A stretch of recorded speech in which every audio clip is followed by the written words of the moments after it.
Bonjour bien-aimés, ce soir nous venons lancer une série d'enseignements que nous allons donner. Nous allons parler des bases de la vie chrétienne, les bases sur lesquelles tout chrétien doit être fondé. Alors dans cette série d'enseignements, nous parlerons de la repentance et la conversion selon Dieu. Nous parlerons des baptêmes dans l'eau. Nous parlerons du renversement des idoles dans sa vie. Nous parlerons de la guérison intérieure. Dans les renversements des idoles, nous allons parler principalement de la délivrance. Nous parlerons de la guérison intérieure, comme je le disais déjà. Nous parlerons aussi du baptême dans le Saint-Esprit. Nous parlerons aussi des brisements de tous les liens malsains dans sa vie. Et nous parlerons aussi du processus de devenir disciple. Parce que vous vous souviendrez que dans Matthieu chapitre 28, verset 19, Jésus a dit que allez partout, par tout le monde, dans le monde entier, et faites de toutes les nations des disciples. Donc, ce dont Jésus a besoin, ce sont ses disciples à lui. Ce sont des disciples qui lui obéissent, ce sont des disciples qui marchent avec lui, et les disciples qui font sa volonté. Ce sont ces disciples qui accomplissent sa volonté. Ce ne sont pas des mercenaires, mais ce sont des personnes qui les suivent par amour. Et la racine du mot disciple, c'est martyr. Les disciples donc sont prêts au martyr, sont prêts à payer tous les prix pour le Seigneur. Et on ne peut pas arriver à ces niveaux si on n'est pas passé par les étapes préalables dont j'ai parlé, dont la repentance et la conversion. Si on passe par là, on devient comme comment je peux dire, on devient un soldat de Christ. C'est le vrai terme, soldat. Les soldats défendent les intérêts du royaume, les soldats défendent les intérêts de sa nation, et les soldats est prêt à verser son sang pour son royaume. Alors nous ne versons plus le sang parce que le sang de Jésus a coulé, mais nous avons beaucoup d'efforts à faire pour maintenir la foi et pour soutenir la foi des autres. Mais avant d'arriver à ces enseignements, je vais introduire aujourd'hui par un petit constat et puis en partageant deux passages de la Bible. Premièrement, Matthieu chapitre 6, verset 33. C'est un passage que beaucoup de gens connaissent par cœur, qui dit que « Cherchez premièrement les royaumes et la justice de Dieu. Et toutes ces choses vous seront données par-dessus. » Jésus a, ça c'est la parole de Jésus lui-même, la parole du Maître. Donc, en se disant qu'on est chrétien, il y a deux choses que nous poursuivons. C'est le royaume de Dieu. Cela veut dire travailler pour entrer dans le royaume de Dieu. L'entrée effective qui se fera après notre mort, et nous entrerons. Et sur la terre, déjà, on est dans ce royaume de Dieu parce que on vit selon les principes, selon les directives de ce royaume. Ce royaume a sa façon de fonctionner et sur la terre, les gens qui sont entrés dans ce royaume vivent selon les prescrits, selon les principes de ce royaume. Je peux donner un principe tel que le royaume, c'est l'amour. L'amour ne se trouve pas dans le monde. Le monde, c'est un monde d'intérêt. Le monde, c'est un monde où les gens n'ont plus confiance les uns les autres. Mais quelqu'un qui est entré dans le royaume de Dieu, il doit inspirer l'amour. Il doit montrer l'amour. Il doit vivre l'amour. Il doit donner la quiétude. Parce que, vous savez, lorsque vous vivez dans un milieu où il n'y a plus d'amour, on n'a plus confiance. Aujourd'hui, on m'apprend même que, même au milieu des enfants de Dieu dans les églises, on ne mange plus n'importe où, on ne boit plus n'importe où. C'est vraiment dommage que Même auprès des enfants de Dieu, on ne se fait plus confiance. Ça veut dire qu'il n'y a plus l'amour. Et si les gens vivent comme ça, ce n'est pas une prudence. En fait, c'est le fait que les gens ont rejeté Dieu. C'est pour cela qu'ils vivent ces choses-là.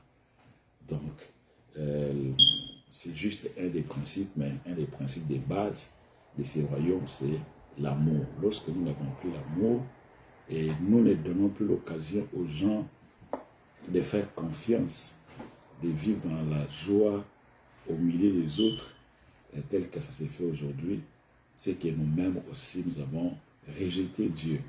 On peut rejeter Dieu sans qu'on le sache.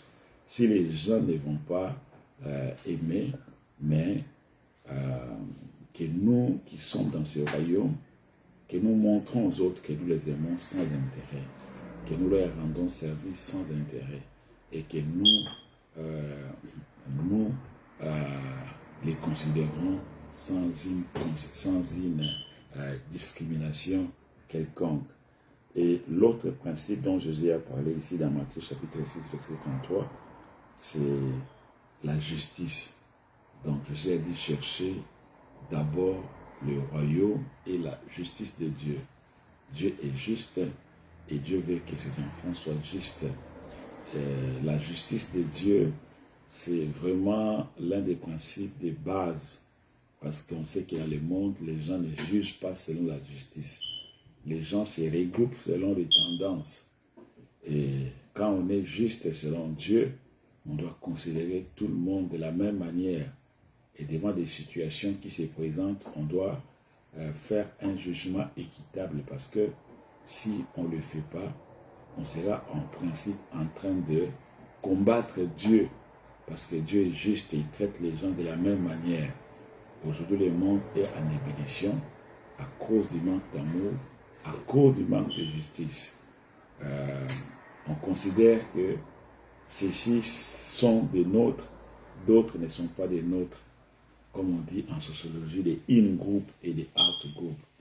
Entre les enfants de Dieu, il n'y a pas de in-group, il n'y a pas de out-group. Tout le monde, on doit les traiter avec justice. Voilà des choses qui sont très importantes que nous connaissons, mais qu'on voit qui sont en train de disparaître.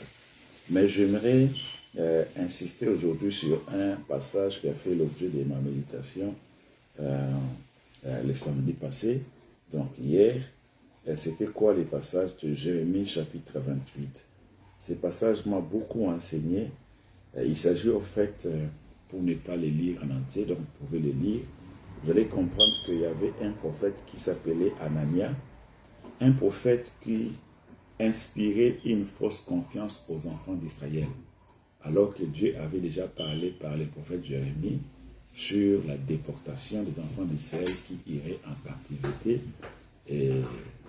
Mais ces prophètes-là prophétisaient. Dieu avait parlé des 70 ans qu'ils allaient faire en captivité, mais les prophètes Anania parlaient de 2 ans qu'ils allaient revenir. Donc c'est quelqu'un qui prophétisait, mais une prophétie qui était contraire à la pensée de Dieu, à la volonté de Dieu. Dieu avait parlé par le prophète Jérémie, et nous voyons que même dans la prière de Daniel, quand il faisait, il s'était inspiré de la prophétie de Daniel. Il avait dit que les 70 ans se sont écoulés. Alors il a commencé à prier. Donc quand Dieu a fixé les choses restent comme ça. Alors, nous voyons d'une part, dans ces versets 28 de Jérémie, qu'il y a un prophète audacieux, Anania, qui prophétisait, contrairement à ce que le Seigneur avait déjà dit au prophète Jérémie. Qu'est-ce que nous comprenons par là? Qu'il y a la séduction. Bien aimé. Il y a l'esprit de séduction, il y a beaucoup d'audacieux qui parlent des choses de Dieu sans que Dieu les envoie, ou les gens qui parlent à tort et à travers des choses de Dieu sans ramener les cœurs du peuple à Dieu. Et ce qui fait que les gens, ils promettent des choses que Jésus-Christ a qualifiées comme des choses qui seraient données par-dessus tout, comme la sécurité, les biens matériels. Les autres prophètes, ils promettent ça. Ils présentent l'image d'un Dieu seulement qui répond, qui donne. Mais ils ne présentent pas un Dieu dont on doit chercher les royaumes et la justice. Bien-aimé, si tu es séduit, sache que ta fin sera la perdition. Parce que tu n'auras pas adoré Dieu comme il t'aurait entendu. Tu n'aurais pas servi Dieu comme il aurait attendu de toi. Donc, il y a l'esprit de séduction dans le monde. Les gens aujourd'hui disent seulement, sont contents de dire d'être chrétiens, mais ils ne se posent pas la question s'ils sont réellement disciples de Christ, s'ils adorent Dieu selon que Dieu attendait. Bien-aimé, comme Jésus a dit qu'il rachetait les temps car les jours sont mauvais.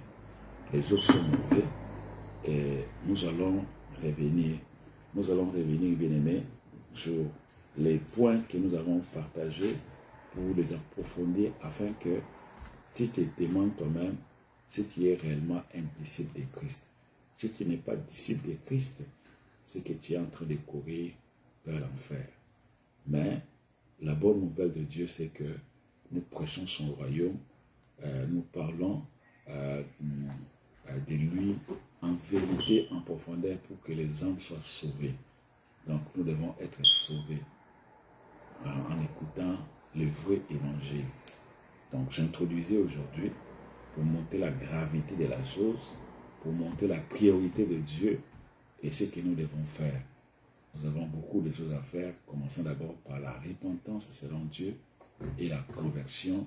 Ensuite, toutes les autres étapes ou toutes les autres choses dont j'ai parlé. Donc, si vous avez des questions, n'oubliez pas de nous écrire et nous allons répondre. Mais notre but est de bâtir des disciples selon le cœur de Dieu. Nous allons prier. Seigneur, merci beaucoup pour ces moments, ces petits partages que nous avons faits.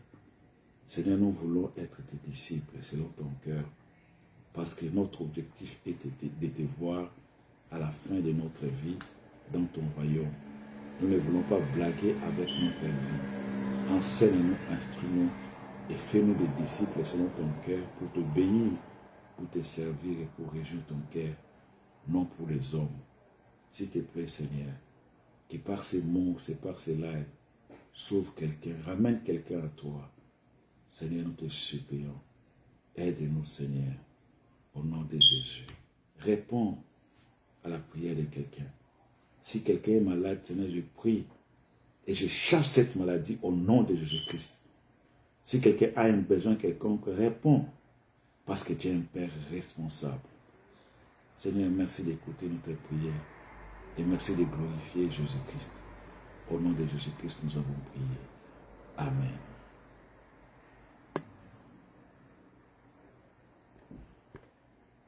Ah, tu étais en train de jouer, voyez?